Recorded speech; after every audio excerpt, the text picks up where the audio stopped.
Welcome to the podcast, Food Talks. I'm Dallas Townsend. I will be your host, and I act as the uninformed consumer asking a nutritionist all the questions that you have. Hello, I'm Jordan Townsend. I'm our resident nutritionist here at Naturally You, and I'm here to inform the uninformed consumer, answering and helping to unpack some of your more difficult nutrition questions. All right, well, welcome back. Today, we are going to be talking about the microbiome. Some call it the gut biome, the gut-brain connection. But hopefully, Jordan, you can expand on this and just tell us really what is going on with this bacteria that is in our bodies. So, as far as the gut biome goes, because it's interesting that you call it that because it does have several different names like microbiota, all these different things. But what it is the study of all this is only about a decade old. We didn't really even realize until about 2008. That's when some of the big papers started coming out. And we started to realize that as much as we think this is about us, it's not. There's actually way more of the other team than there are of us. And we'll get into that a little later too. But what the gut biome essentially is the collection of all organisms. Now, you mentioned bacteria just a second ago. That's probably the key or the main player involved, but there's actually everything you could imagine. There's types of fungus that are beneficial to us. There's viruses, not necessarily beneficial, but present. They're just not at a level that can cause you any harm. There's also even different types of parasites. Same principle. They're there, but they're in such small numbers. They're actually being kept in control by some of those other bacteria, the beneficial ones. So that's the most interesting thing to me about this. So when we started looking into this, they thought they were going to find, 10, 20 species of bacteria, right? Well, they're actually still finding some. Even a decade later, we're identifying brand new bacteria that we've never seen anywhere else before. Do you know what led them to even look into this? Were people having problems, like with their stomachs, or were they just curious and started doing research? And that's actually a great question. I'm not exactly sure what prompted this, other than I know it originally started right about, because it was around the late 2000s that we finished the Human Genome Project. We started that in the 90s. And they were going through, we're like, okay, we're going to understand humans. We're going to look at every single gene. We're going to map it, and we're going to know how people work. Well, we were kind of disappointed because there was only about 20,000 genes that make up every single thing about humans, code for whatever. So after that, I think that was in the like I said, mid-ish 2000s, like 2005, 2006. And then it was about 2008, they started doing the same sequencing with the gut microbiome. First thing they found was some of the first bacteria they tested had 1.2 million genes. Whoa. So that immediately told them, okay, these things are way more complicated than we thought. And they're not necessarily more complicated because they don't have the organs and all that type of stuff that we do. Their life cycle, it's so much more sped up than ours is. Because again, think about a petri dish. You can grow a whole colony of bacteria in less than 24 hours. Yeah. So not only is that a life cycle, that's 2 or 3 life cycles for those bacteria. So their genes are actually supercharged compared to humans because they have to adapt. Remember, that's the name of the game when you're living that type of a life cycle. If you don't adapt, you no longer exist. So what we've started to research and look at was when they found that first bacteria, they said, okay, this is probably an outlier. We might have found a very ancient type of gut bacteria. Well, they kept looking, and not only, like I said earlier, they found bacteria that they did not know existed until they started looking inside of human guts. That's pretty much the only place they live. Now, this gets even crazier because the thing that changes your gut biome more than anything, where are you from? What continent do you live on? Who were your ancestors? So that's what's interesting. Someone in, perfect example, sub-Saharan Africa and Denmark are going to have completely different gut biomes. But that's because, most importantly, what this whole thing goes back to is your gut bacteria are the second stomach. So that's where this really started we'll talk about it too in a second. We started to realize that a lot of this digestive issues is not the intestine itself. It's not that you have a weak stomach. It's not that you have a bad colon. It's that these other things that are supposed to do the other 50% aren't present. More importantly, if they're not present, there's the wrong type of bacteria. So we can even get into that a little bit. Well, yeah, I was wondering, so if there's millions of types of bacteria, different little versions, I mean, are there just certain, not species, I guess, but certain types that are more present? Because you said from different parts of the world, people can have different kinds. I mean, is it like a subcategory type thing? It's Or is it, because if there's millions, how do you even categorize the good type and the bad type? I mean, I don't want to get into all the different ones. no, that was beautiful because the easiest way to break it in is you have pathogenic and non-pathogenic. Because most people probably do realize this to some degree, but you have E. coli in your colon right now. You have staph, you have streptococcus, you have all of these things that we know cause us what? Damage. Yeah. You can get strep throat. Well, people don't really think about it, but that strep throat actually started inside of you. You didn't catch that from somebody. Those strep bacteria started to run out of control. So the biggest problem that a lot of these different people see, especially in Western societies, because we'll get into what feeds the probiotics and all that stuff.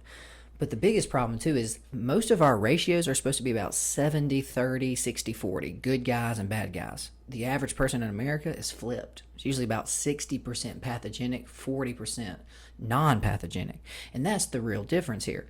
The only difference between a pro or good bacteria in your body is it cannot hurt you. It has no way of hurting you because of its life cycle. That's why we can get into the original fermented or the original probiotic, which is fermented food. We don't think about that. Where did probiotics exist 10,000 years ago? They used to take food, stick it in a jar, let it ferment for at least generally 2 to 3 months. You could eat some of them up to 6 to 9 months later. But what they did was before refrigeration, in the middle of winter, what are you going to eat? So Nothing. strangely Unless you enough, kill it. right? No, exactly. So strangely enough, the first probiotics were not for health. They were simply for survival. You get hungry enough, you'll eat sauerkraut, you'll eat kimchi, you'll eat these different things. And what do they preserve it in? What's the liquid? So this is fermentation. So this is actually a nice little jump off here because this bacteria only works in this certain environment. And that's why this whole gut flora thing's set up to begin with. Things like botulism and stuff like that cannot survive in a what? Oxygen-free environment. That's the big kind of change here. That's why when canned goods are crack open, you can get botulism and die. But if you properly ferment something, which means all you do is you create a brine. You fill it up with water, you put salt in there, and then you leave just a little bit of a space at the top. So what happens is when you seal it off like that, the oxygen eventually gets used up by what little bit of bacteria is in there, and they die off. In about, I think it takes minimum of 3 days. So you got about a 72-hour kickoff cycle here. There's a whole, because we think about a Petri dish, right? We just talked about it a second ago. 24 hours, that whole Petri dish is white, black, brown, whatever color that bacteria is. So there's two types of bacteria. There's fast-acting bacteria that just, their whole purpose in life is to win the race. They're trying to get to the resources quicker. Those are the ones that are pathogenic. They don't have a stop switch. They will consume until you are dead, essentially. A lot of people are familiar with C. diff. Have you heard of that? I have not. C. diff, and I'm breaking off just a second here just so I don't forget this, but C. diff is a bacteria that lives in your gut. But what happens is a lot of people actually have to, sometimes the only way they can stop that infection from spreading is to just clip 2 chunks of your colon out. Because C. diff will actually colonize your entire colon if there's no one to stop him. Yeah, I've never heard of that, but that sounds terrible. They're actually very common, especially in hospitals, because you can get antibiotic-resistant C. diff. So all of a sudden, they're giving you drugs to kill it. Well, those drugs are killing everything else. Mm-hmm. Next thing you know, C. diff is colonizing your colon. So the only thing they can do is literally remove the colon before it spreads anymore. This stuff is getting crazy. Yeah. That's why I took that quick little detour there, because it really is just crazy. Versus what we call probiotics, the reason that they're not pathogenic, it takes 72 hours before they even start dividing. So by that default, their whole life cycle is stretched out way more than your average bacteria. So when you ferment these foods, the first thing that happens is that oxygen gets used up, everybody else dies. In about 72 hours, those bacteria start to break down the food. Now, the non-oxygen using safe ones. Yeah, so you can put whatever you want in there, but most of your stuff that's going to be fermented, you can ferment beets, you can ferment cabbage, all that stuff. I know sauerkraut's a big one. Cabbage is sauerkraut. Oh, is it? Okay. Kimchi is the same thing, but it's the Asian version instead of the... What's kombucha? Kombucha is fermented tea, so that's a whole different Still left turn. fermented though. Exactly. Bit, but okay. Strangely enough, a lot of foods you eat are fermented that you don't realize. You realize chocolate's a fermented food. I didn't realize that. Chocolate actually comes out as white as this table. So the thing is, you let it sit for about 10 to 14 days, those bacteria start to break it down and it becomes darker. So that's what's crazy. There's a lot of fermented food. Now, most of us are familiar with fermentation in what? Alcohol. Yeah. That's a totally different bacteria. That's a yeast strain. That's not a bacteria. So again, totally. That's what's so crazy about this. In this microscopic world, there's 1,000 different fermenters. There's 1,000 different pathogenics. So just trying to get their own. Exactly. That's what I just say. It's such a different world than the one we live in and the one that we're used to. So that's why, like I said, we didn't even know to look here, Dallas, until about 10 years ago. Yeah. That's why it's so it's still a developing science, and they're figuring stuff out. And we'll get into some of the therapies that are coming up too a little bit later, like a thing called a poop transplant. That's how crazy this is getting, and it works. But we'll get into all that later and why. So, the main thing about these bacteria is they're slow acting. So that's why they're not pathogenic. They physically cannot overwhelm you. Where C. diff will just divide uninterrupted. We're talking 2-3 hours. That's why we call them probiotics. It's not even in their DNA to be able to cause us damage. Now, the key to all of this is most of your fermented foods are what? High fiber. So this is the biggest thing I hope everybody takes away from this. When you eat a salad, that's not for you. That's not for your actual body. There's almost no calories in a salad. There's some vitamins. There's some minerals. There's some little things like that, some nutrition in lettuce and spinach and kale and all that. But 98% of that is fiber. All that means is you as a human cannot use that for fuel. That's why I always emphasize to my clients when we do food talks. A cow has 4 stomachs. That's how hard it is to get energy out of grass, because grass is pure fiber. It's what we call cellulose. Humans don't have the enzyme for that.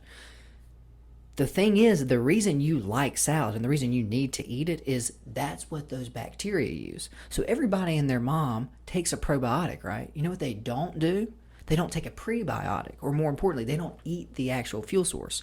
So if you're taking a probiotic and you're not eating really dense fiber, we even sell one here, it's called prebiotic inulin. Inulin is just the fiber, so it's a white powder you can just take orally.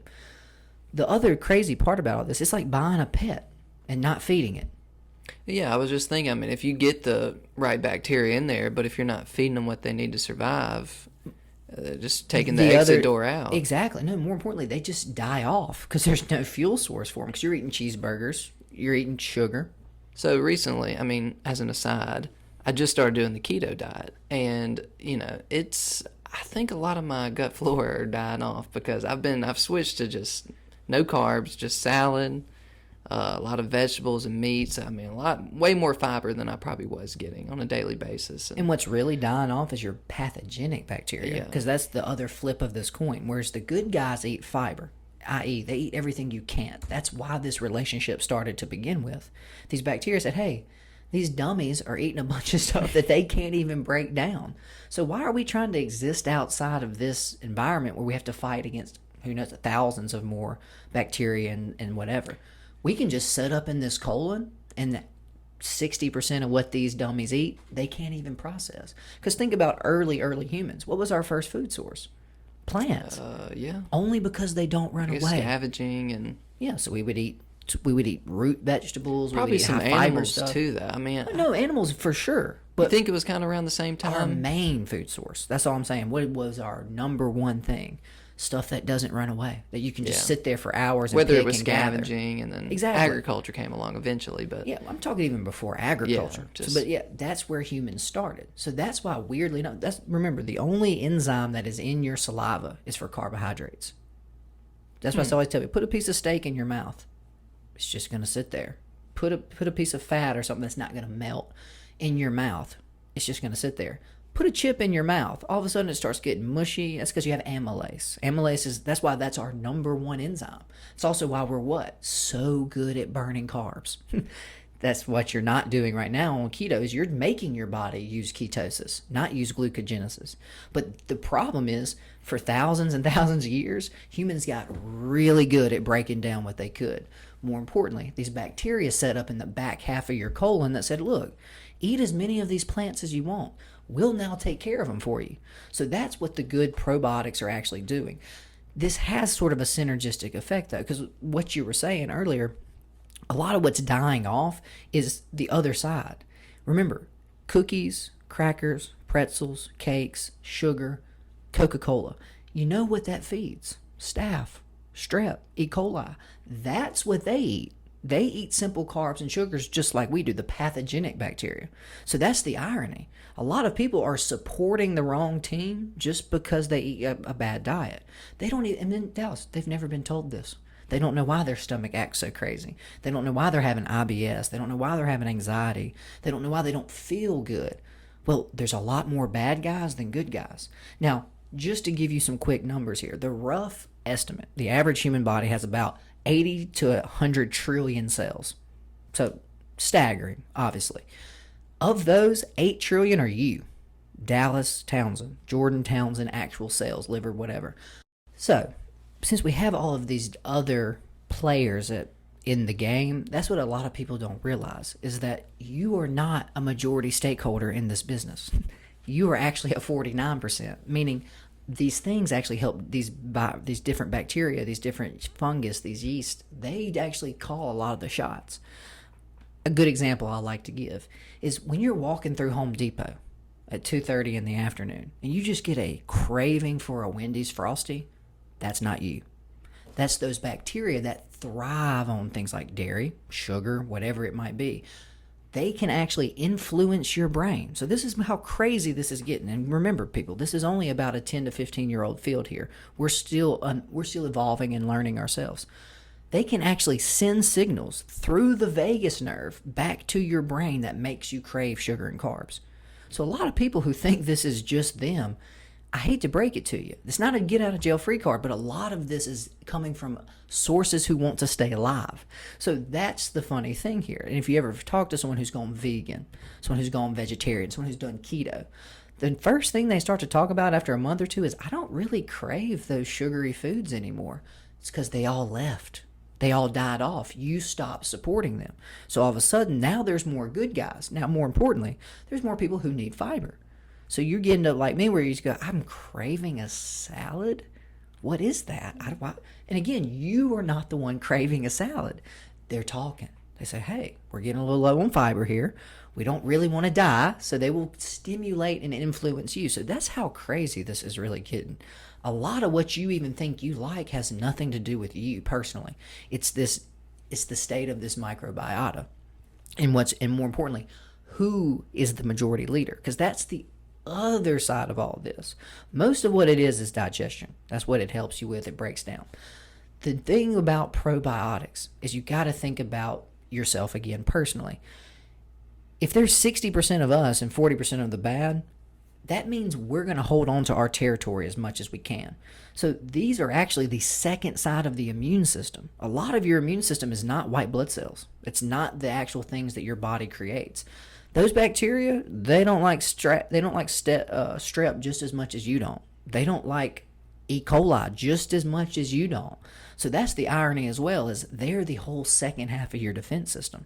They want to hold on to their territory almost more than you do.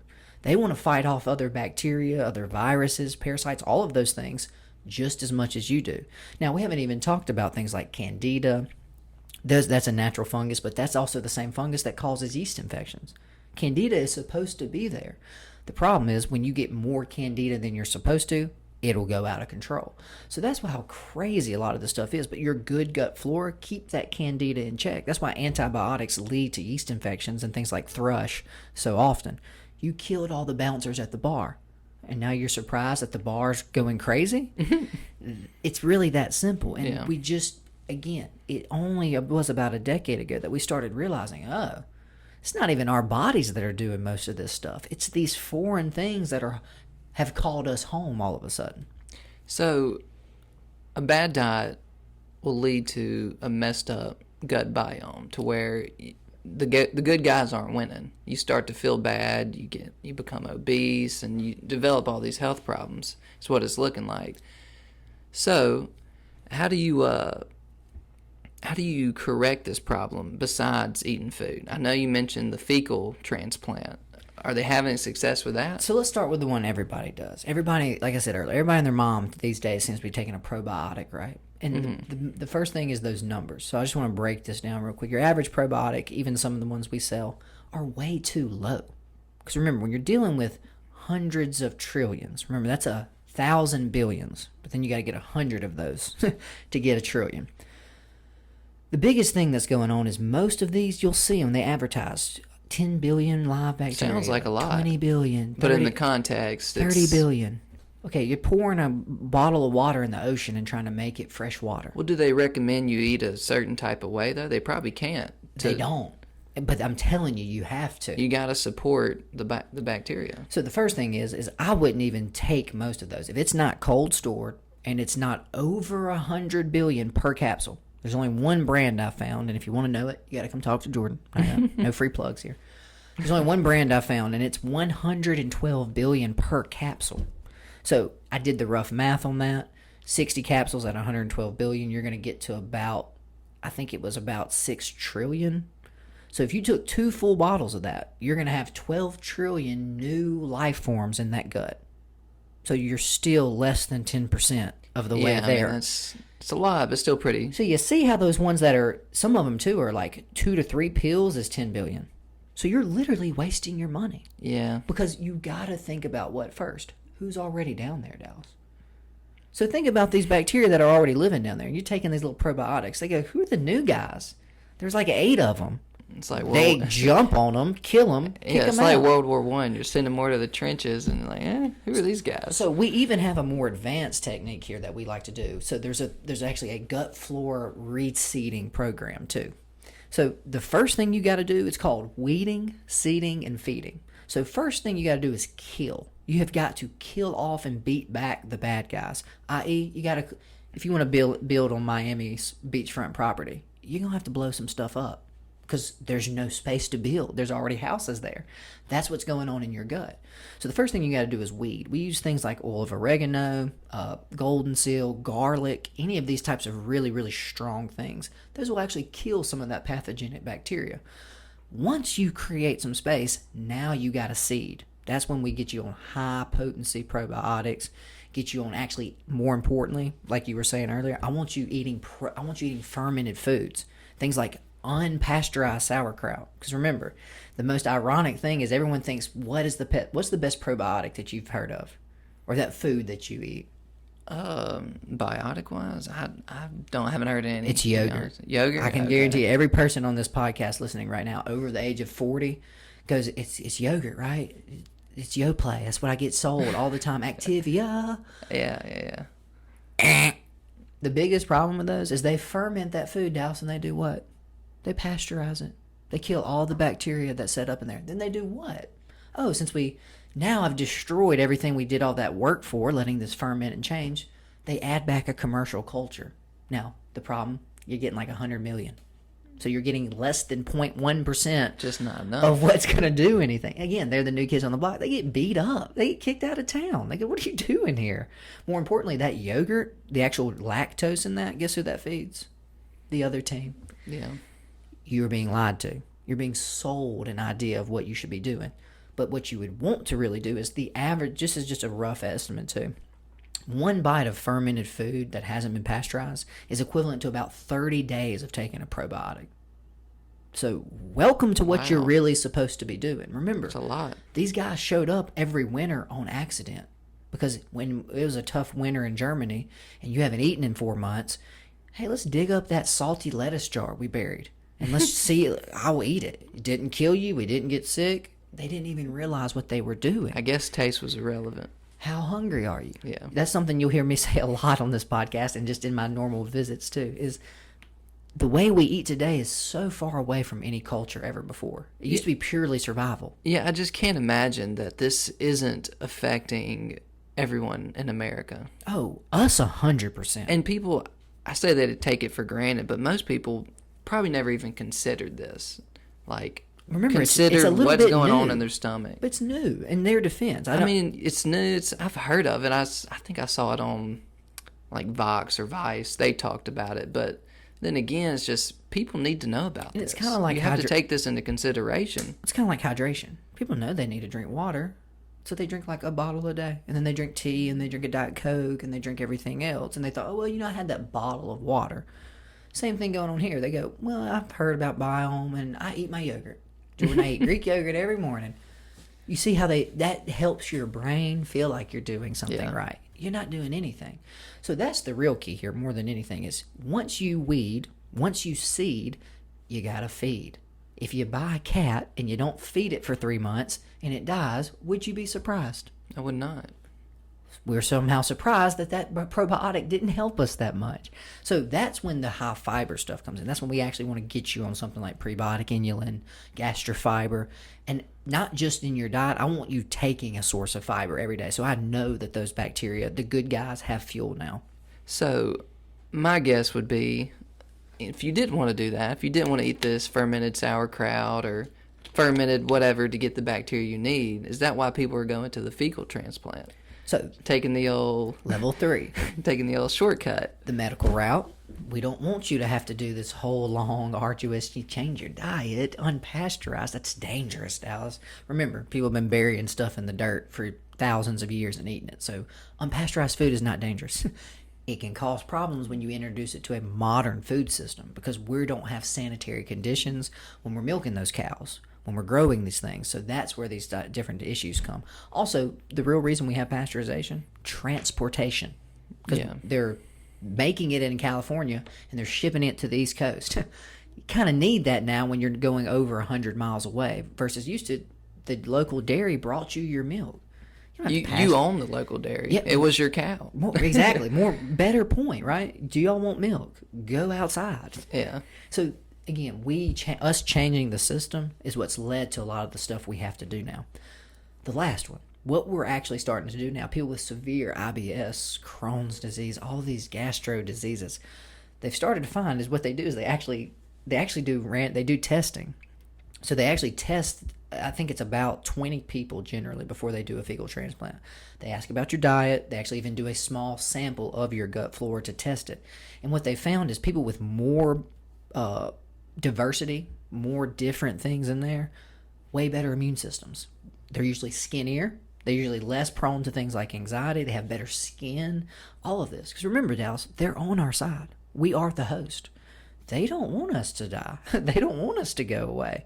That's the whole irony of this is they're actually on our team because we're their house. Even the bad ones? Not the bad ones. The good ones. That's why I say the ones that people who have more of that diversity of good things that growing in there are typically okay. Well, diversity of good, not diversity of bad and good. Okay. Well, remember too, there's yeasts in there. That's why I say diversity. There's different. There's different yeasts that are on your team. There's different bacteria that are on your team. Exactly. Versus typically what they find in sick people, they have very few at all, and they're almost all pathogenic that are present. So what they're doing now is they found is look, we can just take a little mini colony. That's why it's called a fecal transplant. They go into the large intestine, scoop up a big chunk of these bacteria, and implant it into these people. From your own or from a surrogate? No, another person? They have to do another person. I was about to say, you probably got to find someone healthy. Yeah, no. Well, putting more of yours in there is not going to do anything. Well, I didn't know if you meant some was like, some of the good was stuck up in your... No. So they're going into the colons of healthy people, taking a sample of this, and then implanting it in the unhealthy people. In 6 weeks, their symptoms are gone. They're like, some people have said, I've never felt this good. Well, all of a sudden, they've got that diversity and they've started to colonize and set up. So it's crazy. It makes no sense on paper. You're going to take the fecal matter from one person and put it into another one, too. Now, that's the other thing, the transportation method. It is a pill. But it's this thick coating that makes it through the stomach acid, and it doesn't open until it gets to the large intestine. Because a lot of the other stuff we're starting to see is a lot of my people listening to this may have heard of SIBO. Have you ever heard of SIBO? Does that mean anything to you? Small intestine bacterial overgrowth. That's when the bacteria from the colon start over expanding. They start sneaking up the system. That's why you end up with things like strep throat. That's when that streptococcus bacteria has made it all the way from your colon to your past the stomach to the actual... Can it survive in the stomach? Any bacteria survive stomach acid? Most of them cannot. Now, there's certain things like you've probably heard of, I'm blanking on what it's called. It's the one that causes ulcers specifically. And That's good enough. It's actually, weirdly enough, it's been viewed as a bad bacteria. Turns out he's actually both. Too many of him will cause things like ulcers to form. But it turns out that one's been with us for thousands of years. And it actually plays a part in digestion. Most importantly, B12 breakdown. So that's what's even weirder. Even some of the bad guys have a good role. They can just get out of control. Think Candida. Mm-hmm. Everybody has Candida in them, but the people who are having chronic yeast infections, or thrush, which is when it sets up in the mouth and the tongue, Too much. There's no one slowing him down now. That's the other part of good probiotics. They keep everybody in check. They don't let one single bacteria own 60 to 80% of the body. So it's like Monopoly. Most of what your stomach acid is in digestion too is that it actually kills a lot of the bacteria on the foods that you're eating. Some things not. That's why we get things like food poisoning. It's not a 100% system. But remember, these bacteria have been playing this game for a lot longer than we have. So if they didn't figure out how to survive stomach acid on some level, there'd be none. Yeah, I was going to ask. So where did a lot of this bacteria come from to begin with? So you actually get your initial skin and gut flora from where? Your mama. So if you go through a traditional birth out the vaginal canal, that first breath you take is full of bacteria and mucus and all kinds of stuff. So C-section babies are actually having a big issue with this. They don't get their initial flora. So they've done studies. C-section babies have like half the good bacteria that traditional pregnancy babies do. So there actually are some steps that we can take now, whereas they literally take and they coat you in all that nastiness. And that's the thing. For the longest time, what was our first thought? Keep this baby isolated. Gross, yeah. We got to keep it clean. We got to keep it sterile. Sick and... Complete opposite is true. So, well, I mean, if that wasn't true, we wouldn't have made it this far. Precisely. To keep babies sterile. So you see where the fear of like constantly washing your hands and sanitizing and Germ-X is bad.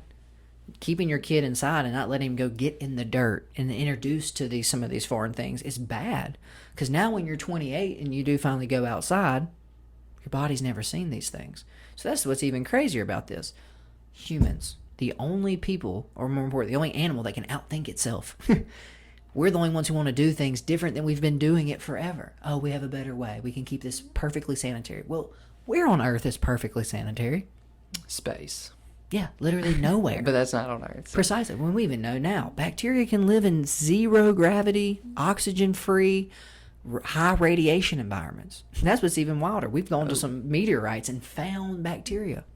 Just dormant, waiting until... That doesn't count as extraterrestrial life. It's getting kind of weird, right? So that's what's even stranger about this is they think a lot of the early Earth came from seeding from these different meteorite strikes that had what on them?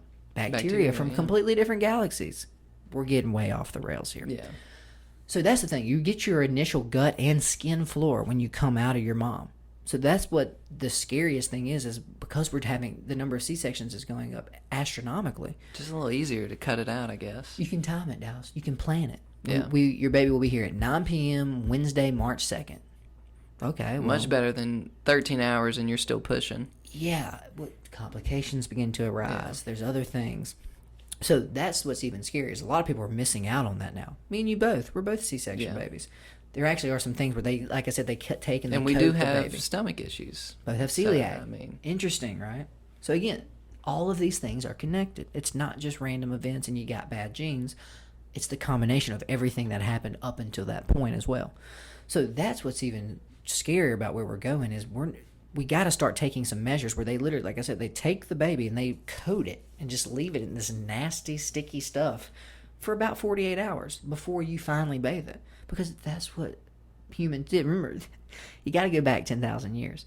When people were having babies in caves, you think they rinsed that baby off? Like, what are you talking about? We wrap it up in some cloth. They probably never showered.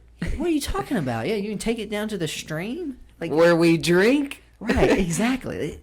They probably didn't care. We've changed so much about what we've done. So that's what's even crazier. So many kids are being deprived that natural skin flora, because that's the other thing. We know that every inch of your skin has about 1 million bacteria on it. So that's what's even crazier. That's just on the outside. They're doing the same thing, Dallas. They're not bad bacteria. when pathogenic or foreign things show up, those good bacteria on your skin, that's why washing your hands excessively, using Germ-X. Yeah, it's like if they were going excessively to is move into the bad. neighborhood, but no houses were for sale. They're going to have to Exactly. kick in your door and take your house, but And the the guys- good bacteria probably won't let them. The bacteria that live there, you think they're cool with that? No. Not at all. So that's why excessive Germ-X and stuff like that, when there's not a coronavirus going around, Yeah. is not good. All you're doing is opening up holes. You're opening up space that this little colony can start. So that's where this gets so crazy, is you're supposed to get it there. A lot of people are missing it. You're supposed to eat a lot of this fiber. Remember, you're supposed to be a hunter and gatherer, which means you're eating twigs, you're eating bark, you're eating roots, you're eating Can berries. you eat bark and twigs? You can. There's no calories in them, but they're not for you. They're for your gut flora. That's where we get so off. Remember, we eat for pleasure. We want our food to taste good and be well seasoned and to be spicy and salty and sweet and sour and fatty. That's not how humans have ever eaten. Humans, you should just eat because I need to put something in here so I stop hurting. I'm very curious to see where the future and all this gut brain biome research goes, just because, I mean, who knows if this bacteria is like affecting people with depression, if it's So affecting their mood, and it could even be affecting their taste buds, like directly. So I encourage everyone to look up GAPS. It's called the Gut and Psychology Syndrome, and there's actually a diet that goes with it directly. Also, just a real quick, you realize where keto came from, Dallas? Where? The keto diet was originally made to help with epilepsy back in the 1920s and 30s. Oh, yeah, I think before you drugs told me that. existed. The main benefit that people, you also have heard of the carnivore diet. That's the popular one going around right now. But what people are realizing is the main effect from keto is not getting your body into ketosis. It completely changes your gut flora. That's what I'm experiencing right now. Like, I believe it 100%. And I did the carnivore diet for a week, and Same problems. that'll change your flora too a little bit. So that's what's kind of interesting about this to me more than anything is again, you think this is about you and you are changing your diet. It's and because you're you want putting it. in a It's new- because you want it to be about you. It's called and ego my whole death. life's about me. That's what ego There is. might be bacteria, but it's my body. They need to chill. But that's not just how it works all the time. You're a 49% stakeholder. Yeah. You don't even get to make the main decisions. That's what's so scary about this. And that's why I try to emphasize this to people is you are beating yourself up because you don't have any willpower and you're still craving sugar and you want carbs and you just can't get motivated. Have you checked on the other 51%? Well, Probably not. It's a lot of work to be the landlord for your own body. Like, a lot of people don't want that responsibility. You got to check in on the tenants, make Pizza sure they're also well. tastes good. Very Right? good. Pasta also just tastes You can't really just good. sprinkle some fermented sauerkraut on pizza. And yeah, it probably wouldn't be good. Well, just again, like you said, with you doing keto, what these doctors are actually finding out is it has almost nothing to do with your body switching to fat burning. But when you start to consume, because again, we talked about this, what's keto, Dallas, that people don't realize? It's vegetables and meat. High fiber Like, vegetables. It's just what it is. So all of a sudden, you're eating celery and broccoli and cauliflower and cucumbers and And salads. nuts, a few nuts. For sure. No. They're in there too. But you just added a whole range of vegetables that might make an appearance once a month. And it's not that I wasn't eating those before, but I would say it went from 50-50 meat, vegetables, and carbohydrates to just 50-50 vegetables and meat. So What'd you just say? I increased the ratio. So you just increased the fuel for who? The good team. And you just Yay. reduced what? The fuel for the bad team. they left, I'm telling you. They're on their way out. So that's what's so crazy about this is we've actually found that the most of the benefits from both the carnivore and the keto diet have to do with what they're changing inside of your gut and your body. Because all of a sudden, there's actually another thing you don't realize either. There's certain bacteria that actually eat fat. They only eat fat, and that's what you're starting to now see rise up. So when those bacteria show up, guess what? That inflammation in the brain goes down. That inflammation in the colon goes down. All of this other stuff starts to fall into place. So you thought it's because you were in ketosis. No, your body can go into ketosis at any time. It's that now there's so many more importantly, there's almost only good guys. Now there will always be some of the other team, but there's 80% good, 20% bad. You think they can keep them in check? 100%. And that's why, like you said earlier, you being the landlord is so important because you're the one who decides your tenants. What are you going to put in? Who are you going to allow to rent from you? Because again, if you sit there and eat pizza and some pastas and cakes and crackers and you don't feel good, don't be surprised, because this all goes back to that GAPS diet that I was talking about, gut and psychology syndrome, which they found is the closest connection in the entire body is your brain and your gut. Why? Your processor has to know what fuel it's burning. If your brain does not know what it's using to make sure it can keep being a brain, that's bad.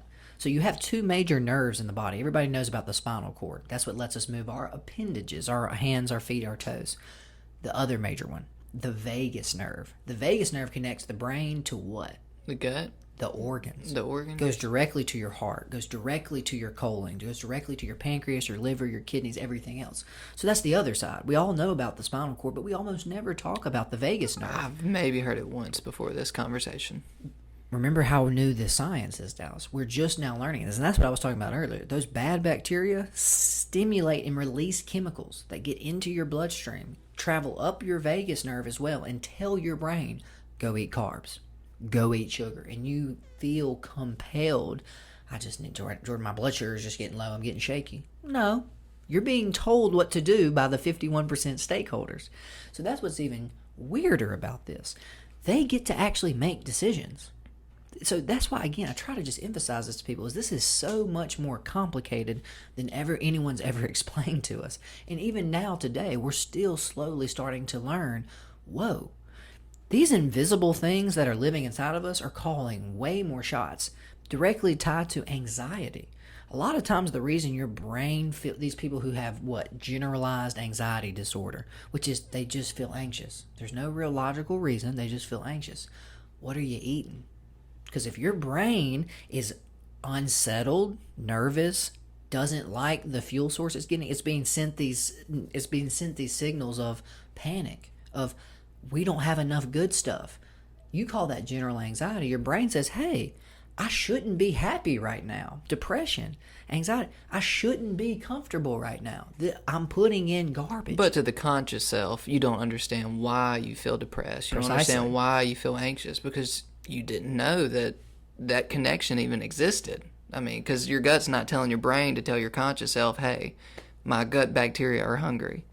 Exactly. So, and that's what's so hard about this, is so much of this stuff goes on behind the scenes without you being involved. You know what I mean? That's the thing is, remember, humans are the only ones that have consciousness. We're the only ones who can make these abstract decisions. Think about a deer. That's why my favorite example is a deer just wakes up, starts eating acorns. Doesn't have a reason for eating acorns. It just eats acorns because it knows it can. It'll eat grass. It'll eat whatever it can. Here's a stick break. It doesn't investigate the stick break. It runs.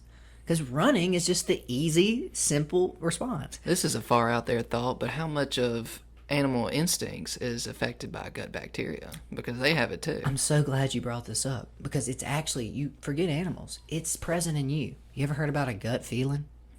Yes. So they're pretty right most of the time. You have about 100 billion neurons in your brain.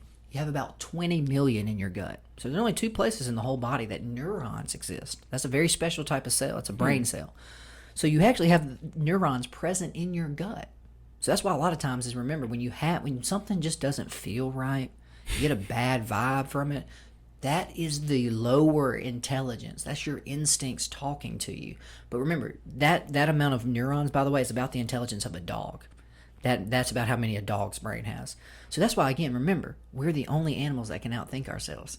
Whereas when you don't feel right about something, that is your body physically talking to you, saying, hey, we don't think this is good. And remember, the only reason you even have taste buds to begin with is what?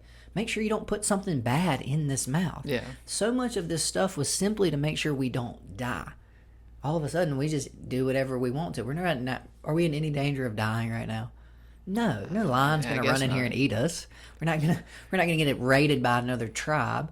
Now, we could kick off World War III here soon. Anything could happen. Corona could catch up to us. But that's what's so interesting about this, is we forget that a lot of what we are was made for a long time ago, and for surviving and existing and maintaining yourself in that in the last 100 years, not only did we get electricity, not only did we get cars, not only did we get food at a snap, everything has changed. And our biology is still that of someone who's eating twigs and leaves and bark and roots. It just changed so quick on like the That's time the real scale. truth. That's really what a lot of people struggle with, and you just got to keep reminding yourself. Remember, our grandfather got on his bike and drove at least 20 miles to see a light bulb turned on.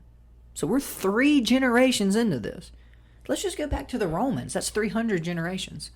That's just there. Let's go back another 300, 2,000 years to the ancient Egyptians. So you're right. You just hit the nail on the head. This is happening so much faster than our gut flora, than our biology, or anything can adapt to. What do you mean you can get on a plane and be on the other side of the planet in less than 24 hours? What are you talking about? It's going to take me 24 hours to get to town and back. I got to walk. It goes back to pasteurization in the milk and why we have to change so much. So you like I said, you really hit the nail on the head with that. And all of a sudden, all the stuff that we consider normal is not normal as far as our bodies are concerned, as far as this gut flora is concerned, and our brain is concerned. Because our brain today, too, why we have all this anxiety, besides our bad diets and our bad guts and our inflammation, and that is how much stuff is on our mind today. Because we have to think about our mortgages, our futures, our jobs, our relationships, this. That most of the time, remember, our brains are what, Dallas? I need calories. That's the only message. Yeah.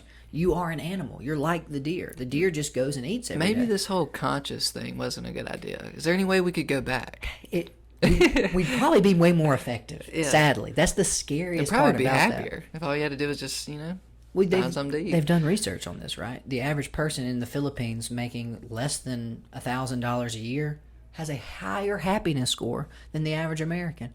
Why? They said, look, I have plenty of food. I got all my family here. What could I ask for? We go swim in the creek. And I have it's my fine. health. He said, what else do I need? Whereas when you get into a society like ours, all of a sudden, well, I don't have that. And they do you don't this. have 1 million followers on YouTube? Wow. You don't go to Santa Barbara every year for a vacation. You don't fly out to Italy. And correlation isn't causation, but the rise of social media with depression rates, that just made me think of Look how much better I am than you. the graphs all are social like media very is. similar on the come up of depression rates in teens and the introducing of social media. Remember, it's a weird statement, but knowledge is power. So when you know and are aware of all of these things, that gives you an ability to actually tap into Cope it. with it, just like My favorite saying used to be, "What's that got to do with the price of tea in China?" Well, Dallas, today I can tell you the price of tea in China right now. Whereas used to, you got to connect in China. Can you call someone in China and talk to them? Hey, what's the tea trading for right now? He speaks back in Mandarin, and you don't understand him. Yeah. That's how crazy our society has changed. So we're getting off a little bit, but it really goes back to that's why our bodies are not doing so well. It's not us. Everything around us is different than it's ever been, and we have not been able to catch up yet. Because remember, our life cycles are about 40 to 100 years. That's humans. Bacteria, a few hours, a couple days. So remember how many generations they've been what's through. the turnover of like bacteria So in gut your flora- stomach or whatever? Well, the good guys is pretty long, actually. Remember, it takes 72 hours before they even start dividing. That's why they're non-pathogenic. They will never overrun you. They're so slow to react. The good guy or the bad guys, it can be a few hours. Remember C. diff. It can go like their whole life, and then they breed. How do they produce new ones if their life lasts an hour? so dividing. They just Remember, divide, and the remember, old ones die. There's no divide. sexual Okay. reproduction at this level. Remember, you just make a copy. And more importantly, your copy might mutate, and that mutation might give you a benefit. So that's what happens with antibiotics. Antibiotics kill what? 99%. That means you left 1% that said, hey guys, we figured it out before we died. The problem is now they're the only ones dividing. The ones with that mutation that are resistant. That's why you get MRSA, methylcoccin-resistant Staph aureus. Staph lives on your skin, guys. Staph lives in your gut. There's versions out there, though, that cannot be killed anymore by our traditional antibiotics. Why? We put them in the test. That's why the coronavirus and stuff is so scary. We're getting 19 different species together, all keeping them alive. Okay, where on earth does that exist? Because some of these are from Africa, and some of these are from China, and some of these from Europe, and some of these are from the United States. So all of a sudden, we've crammed them all together, and we said, look, survive. So that's what the coronavirus does. That's what these bacteria do. Only because that's the name of the game. I want to divide and make more of me. That's it. If only there was a way that we could talk to this gut bacteria in our bodies. We can to a degree, only in the sense of that we can influence them way more than we realize. It all goes back to what you put in. That's why what you're eating is more important than anything. Yeah, certain foods aren't healthy and don't have vitamins and minerals and all that, but really is what team are you supporting? The team that's pro-Dallas or the team that's anti-Dallas?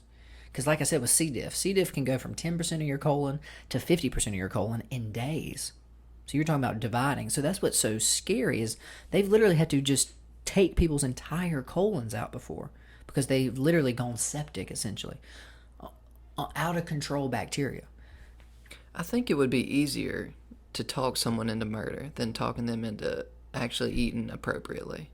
Because people can just be so resistant to...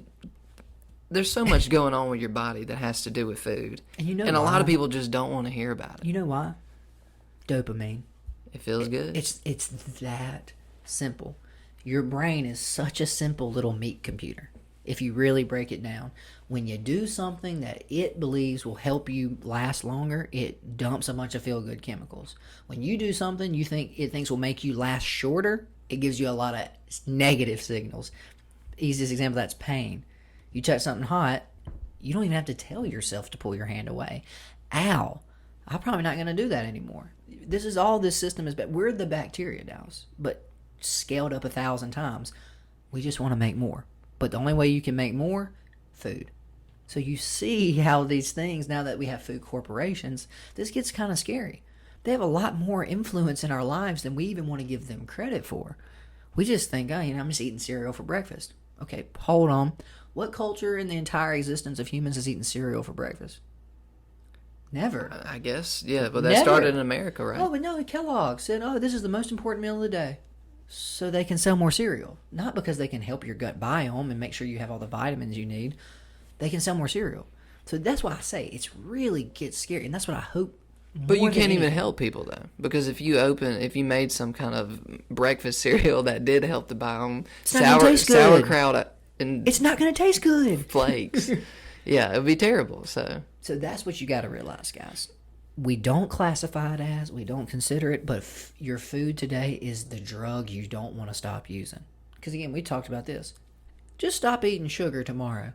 You are going to start detoxing. You're going to get antsy. You're going to get mean. Yeah, some people get angry. Feel good.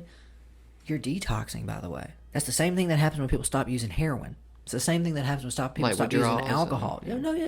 Call it what it is, withdrawals. It's the same thing that happens when you stop smoking cigarettes. But we have entire grocery stores, and we walk down the aisle and we say, "What do you want, little Johnny? Pick out any cereal you want. Oh, you know what? If you're good, we'll get you a Reese's at the counter." Me and you both worked in food service, right? Yeah. The worst thing is a family comes in and they go, "What do y'all want?" "I want Sprite." Well, of course you do.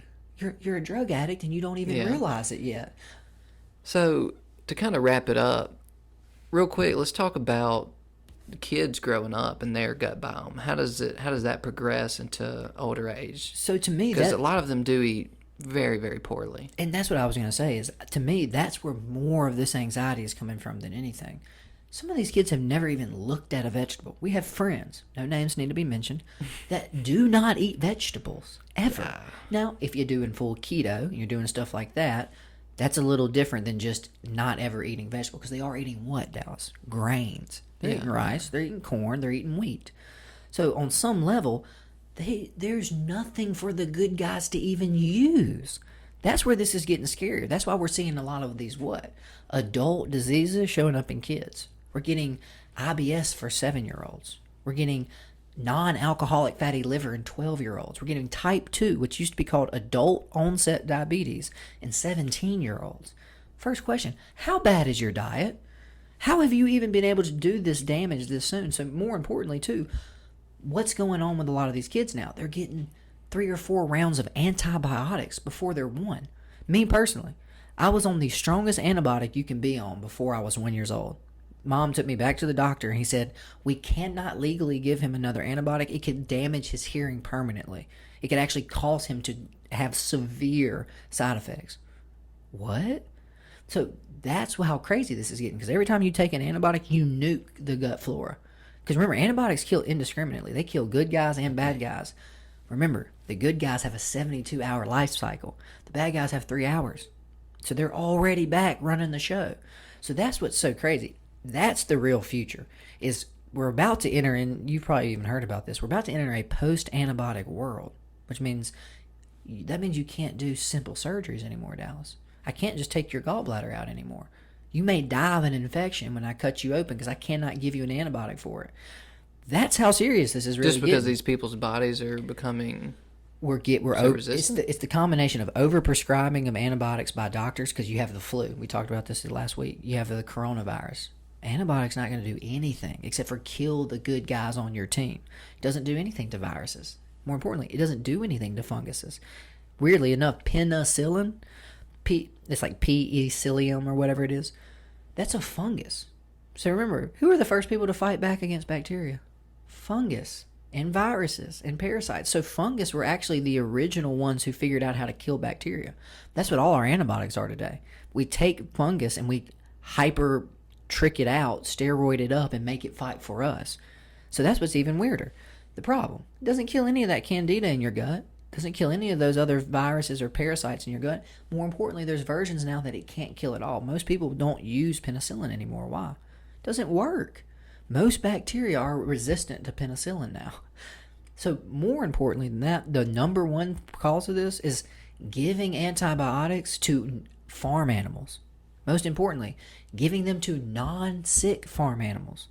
They literally, the experts have said, the most dangerous thing we're doing right now is we're putting thousands of animals in one place that aren't sick yet, and we're giving them massive doses of antibiotics. You're guaranteeing that only the antibiotic-resistant bacteria are able to thrive. Yeah. That's insanity. So, Dallas, sincerely, this whole system cannot go on for very much longer. Max, I would say about 30 to 50 years. Something is going to have to give. Because remember, 30 to 50 years is not even a human life cycle. That's another 10 million generations for bacteria. But the fact that we're smart enough now as a civilization to forecast this kind of stuff and see these changes coming, people still want to write it off like 30, 40 years, we'll develop it. We'll figure out something resistant to it. Keep waiting on that coronavirus vaccine, yeah, I was about by to the say, way. we've seen just now, all right, well, here's one. We've been talking about it.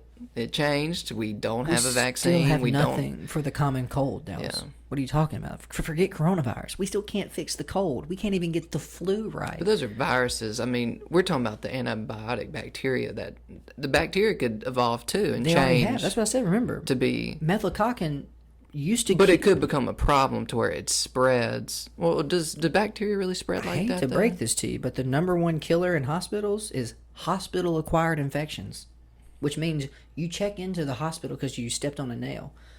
Dead. You get MRSA, which is the methylcoccin-resistant Just from version. being there. You die. It Can you overwhelms sue the your body. hospital for that? Your family can, but you're not here anymore. you You go. lost the battle. So no, that's where it's getting even crazier. The number is something like, I think it's like 15,000 people a year check into the hospital with something non-threatening, die. Dang. So that's why I say it's another one of those things we just don't talk about. Everybody wants to talk about coronavirus. Let's talk about the people who are just checking into the hospital and dying. But that's not slowing down our economy, Jordan. You're being ridiculous. We only need to talk about the coronavirus. Fair though. Fair point. It really doesn't. But that's how these things sneak up on us. Yeah. Because what happens when that number goes to 100,000 people check into a hospital and die? More importantly, let's say this coronavirus runs out of control. Hospitals get overwhelmed. Now 50% of people dying aren't dying of coronavirus. They're dying of another hospital-acquired They event. went, yeah. You see how the dominoes start to fall. Humans are really walking a thin line here, Dallas. We don't want to talk about it. Life in the fast lane, baby. We don't want to talk about it, but our whole system is really, really, really on pins and needles right now. Well, we believe that the scientists will save us, and also the scientists are wrong on a lot of things too. So it's a lot of picking and choosing when it comes to the science. Well, I was just about to say, right, we always say scientists. What if half of them die of corona and other infections? Are we going to cure it? It's not going to be me and you. Yeah. It's not going to We be can the talk average about Joe it, out but there. I can't figure out an antibody. I don't know how to isolate Antibiotic. specific bacterium and then in a test tube. I mean, you've seen those little clips before. It's a bunch of nonsense to us. But that's what's so crazy about this is this system is new. And we like to act like just because, my dad, he grew up in the 60s, we had planes and stuff. Yeah, what about his grandfather? There were no airplanes. There was no electricity. That's the one to me that really no one talks about. Electricity is new. The three big things that have made our lives possible: electricity, the computer, and internet has literally changed everything as far as medicine, our understanding of all been around about 60 years. Yeah. 60 years? So that's where this gets interesting. Like I said, because remember, the Black Plague already happened, Dallas. That's one thing we also don't really talk about anymore. Remember, the Spanish flu already happened. Wasn't that 1920? Every 100 years. That's what these scientists have been promising. They said, guys, we're overdue for a new virus or bacteria that just wipes out a bunch of people, because it's about every 100 years. So we've already seen this, but we've never seen this in an internet age. A global economy where you can leave Wuhan, China, and you can land in the continental United States. What? It should take you at least 6 weeks to get over here on a boat. That's if you're moving fast. Let's go back even further to Black Plague times. It might take you 3 months. So your ship shows up, everyone on board's dead. We also have the ability to react quicker too in the information age, unless we deny that there's a problem, because we don't want the economy to take a hit or the stock market. So there's a lot of humans, ups and downs to the only animal that can outthink itself. So we finally get the ability. We could instantly make change and stop the virus.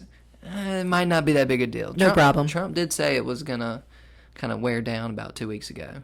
It hasn't. We're up above 1,000 cases. Why? Because they started testing. So half of Italy's on lockdown. This is what no one's really talking about either.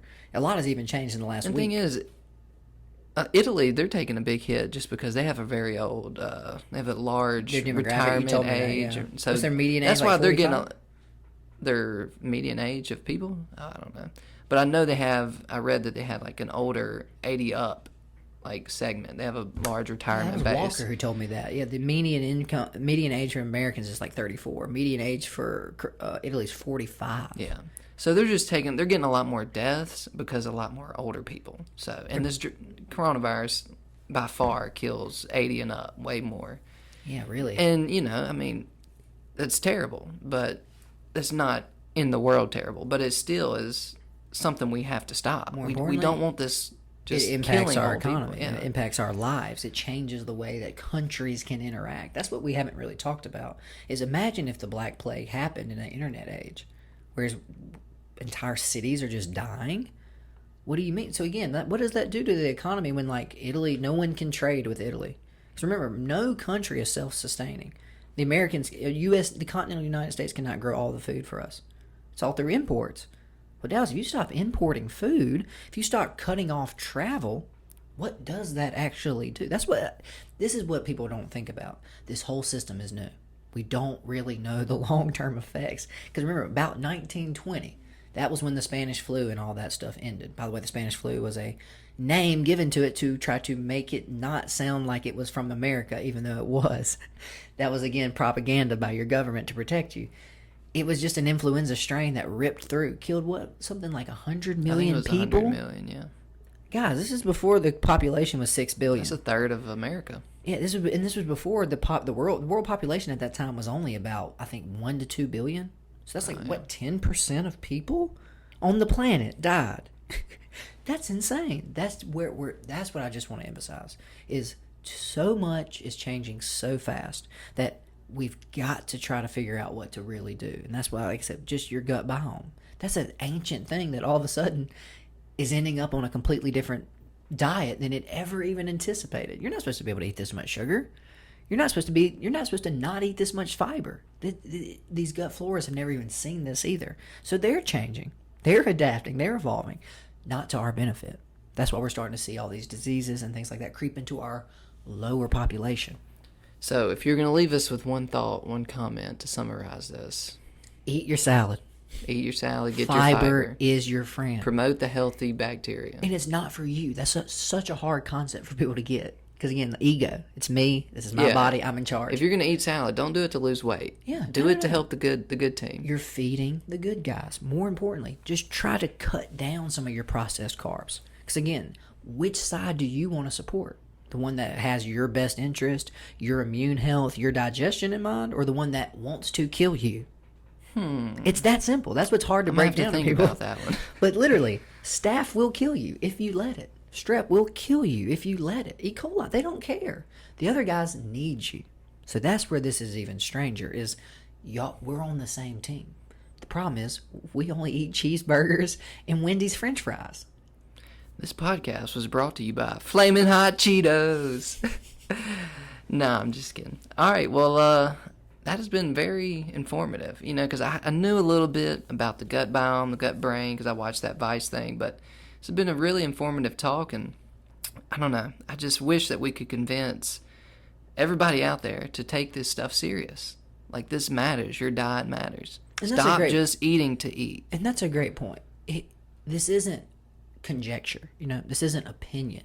This is how the machine runs. This is life. This is how the body works. So exactly, you made such a beautiful point there in that I wish it didn't matter, right? I tell my clients that all the time. I wish you could just eat junk and take a couple supplements and be okay. That's not how this works. It needs these things to make sure it keeps running. Well, we're going to wrap it up there. I hope everybody has enjoyed this. Hope you learned something. Share it. Give us comments. Like it. Do whatever you want. It's your life. Yeah, drop us a topic too if you want to on our Facebook page. Yeah, we got something in store, but we would love any questions. We would talk about anything. So, Always a pleasure, man. see y'all next time.